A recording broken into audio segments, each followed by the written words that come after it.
Donc aujourd'hui, on est là pour annoncer la tenue très prochaine du symposium de la fibre optique de la 6e édition. La raison d'être de ce symposium, c'était la mise en relation de l'écosystème de la fibre optique au Maroc, notamment tout ce qui concerne ou tout ce qui est en lien avec le bâtiment. Donc, on voulait être les promoteurs de la fibre optique au sein de l'écosystème du bâtiment, qui comprend les architectes, les bureaux d'études, les prestataires, etc. Notre objectif était de faire en sorte que la technologie fibre optique devienne la technologie par défaut pour équiper l'ensemble des maisons qui sont construites au Maroc, pour simplifier. Aujourd'hui, on réussit pas mal.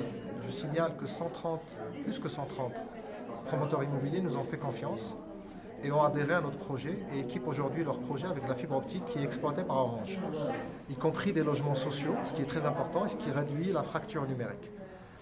Donc nous, on est intimement convaincus que la connectivité très haut débit est un droit pour tous, et on œuvre pour généraliser ça à travers le Maroc, à travers nos investissements propres et à travers les liens et les partenariats avec les promoteurs immobiliers.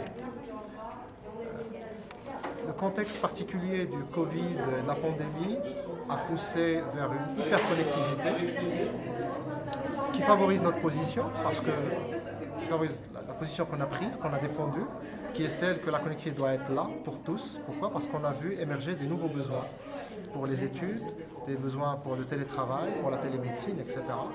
Et que les gens auront du mal à utiliser dans l'absence d'une infrastructure digne de ce nom, performante et fiable.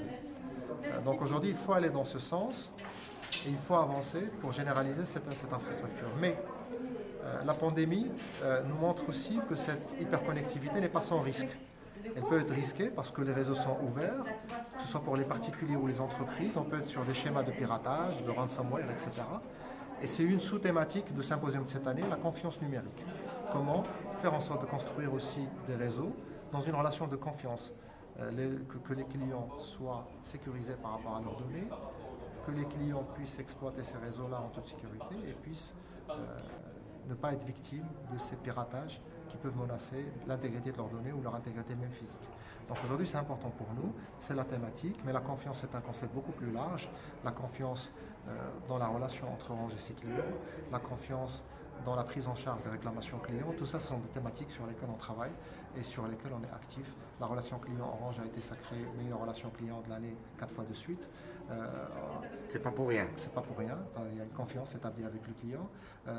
L'État fait confiance aujourd'hui aux citoyens à travers, on en a parlé tout à l'heure, à travers les allocations à la réactivité, etc.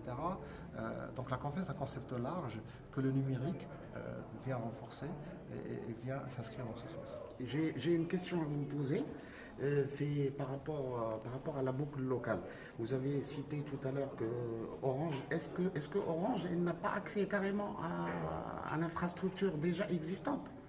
Alors, Orange aujourd'hui, exclusivement le réseau Orange, il est construit avec les propres investissements d'Orange, à part quelques tronçons qui utilisent le partage. Le partage, il existe. Mais il n'est pas suffisamment développé pour permettre une généralisation de la couverture. Pour le développer davantage, il faut avoir des procédures et des process très fluides. Il faut avoir des conditions financières et opérationnelles qui permettent une agilité. Et il faut avoir des conditions de qualité aujourd'hui qui permettent justement d'avoir confiance dans la qualité du service qu'on offre. Donc aujourd'hui, l'accès la boucle locale, le last mile client, il est se base principalement sur les investissements propres Orange. Par contre, on a des tronçons, des réseaux de transport, etc., d'autres types de réseaux qui peuvent être dans des situations de partage, mais ce n'est pas ce qu'on cherche.